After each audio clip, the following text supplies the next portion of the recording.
Testosterone, the most important hormone in a male's body to support muscle growth and, well, plenty of other things as well. The average testosterone levels in a male can range anywhere between 250 to 950 nanograms per deciliter, with most males being around the 400 mark. So my aim is to get you up closer to that 900 mark, which is going to be proven to show more muscle growth and actually lower body fat levels, but we'll get into that towards the end of the video. Now, if you are currently struggling with testosterone levels, you will be experiencing things like reduced sex drive, loss of body hair, you may be feeling tired all the time, reduced erectile function, or even depression. Now, if you're not currently experiencing any of those things, the chances are your testosterone levels are just fine. And when diving into testosterone levels, science has been shown that the higher your testosterone levels, the easier the ability to grow muscle will be. A couple of studies have shown anywhere between the 400 to the 950 mark are shown to have a lower body fat percentage than anybody underneath 400, which does support my point that the ability to grow muscle would take place after that 400 mark, and that's where the aesthetic body comes in with the lower body fat levels and the higher skeletal muscle mass. And boosting your testosterone has many other benefits, not just muscle growth. We have bone strength, increase in skeletal muscle mass, giving your body more structure and more build. We have a better mental health all around, and then also an increase in sex drive. Now, when does this all start to go downhill? When you start struggling with testosterone. Studies have shown that most people will experience this towards their mid to late 30s. Which after that point where we do experience a decrease, we can expect a 1 to 2% decrease in testosterone every single year. Which if you do your maths in 10 years time, you're not looking at good testosterone levels. Now of course this will be depending on circumstances like race, your overall genetics, your activity levels on a day-to-day basis, your occupation, and much more. So let's jump right in and show you an exact step-by-step tutorial on how you can boost your testosterone over 200%. So the step number 1 is going to be staying in a healthy body fat range. As your body fat raises, your testosterone levels drop and the natural increase in estrogen starts to increase, which is replacing this hormone. So instead of testosterone being the main factor, it'll be estrogen, which will increase the ability to gain fat a whole lot easier and decrease the ability to gain muscle mass. Now this will all depict on how much you need to lose in order to get into a healthy body fat range, but we can expect anywhere between a 50 and 70% increase. For an example, a client of mine was 35% body fat and now is down to 18. And he saw a major increase in natural testosterone levels as 90 nanograms per deciliter, which is the equivalent to a 30 to 40% increase in natural testosterone levels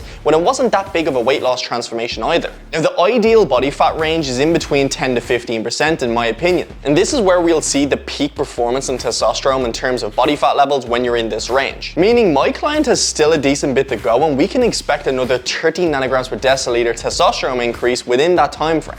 Step number 2 is going to be a balanced diet, and this is going to be between all macronutrients like your carbs, your fats, and your proteins. I don't want to see nobody going keto. Let's take it step by step. And also don't ignore your micronutrients, because this is going to be the key that I'm going to go into and how to increase these T levels. There's going to be 2 micronutrients in general that I'm going to go into, and one being vitamin D. Now this is something that I've supplemented for a very long time, considering I grew up in Ireland where we'd be lucky to see a bit of sun. So if you're currently in a place that doesn't have sun year round, vitamin D is a no-brainer to take regardless of testosterone levels. Another one I would recommend supplementing is zinc. Studies were shown on this, and thanks to Jeremy Ethier, I couldn't find this absolutely anywhere, but I found it in his video. One study shows that daily supplementation for an entire year of vitamin D saw a 20 to 30% increase just by taking vitamin D tablets every morning. Subjects went from 308 nanograms per deciliter all the way up until 380. Other subjects went for daily supplementation over a 3-month period of zinc and saw a 100% increase just by daily supplementation of zinc. Vitamin D and zinc tablets aren't that expensive and they're very affordable for you to add into your diet. Now of course the natural way you can get these micronutrient sources is by food. Zinc, we can see it in seafoods, nuts and beans. And for vitamin D, of course you can get a natural source from the sun, but as well as that we can see it in fatty fish and also whole eggs. A perfect range I would recommend going for is between 20 to 50 mg of zinc per day. And in terms of vitamin D, I would go for 1000 to 2000 IU. So with that being said, if you supplement vitamin D and zinc on a daily basis, we can expect a 130% increase just this year alone. And that's of course for those that were deficient in it within vitamin D and zinc.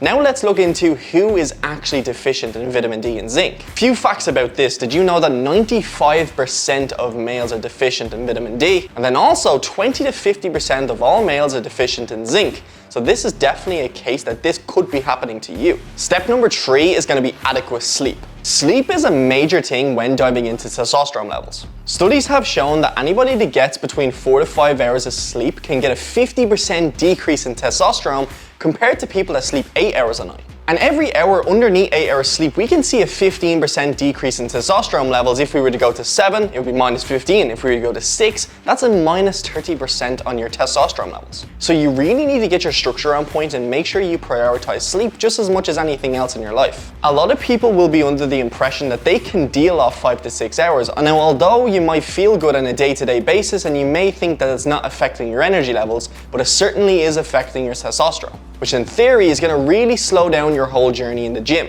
or even at home in the bedroom. And my final step, which is number 4, is going to be regular resistance training. And we have dived into and looked into studies to see compound movements are the things that spike testosterone the most efficient way, but this is only for a short period of time. What I would recommend doing is resistance training at least 3 times a week, at least 30 to 45 minutes per session. And this is going to be ideal to make sure that your body is undergoing natural testosterone level spikes, and that's 3 times per week. Matching that with sleep, a balanced diet, and then also supplementations is going to be key. With that being said, that's going to wrap up my video for today on how you can increase your testosterone level naturally. I would recommend going over and watching this video next, as it will help you continue on in your journey, and also subscribing to this page. With that being said, I will see you all in the next one.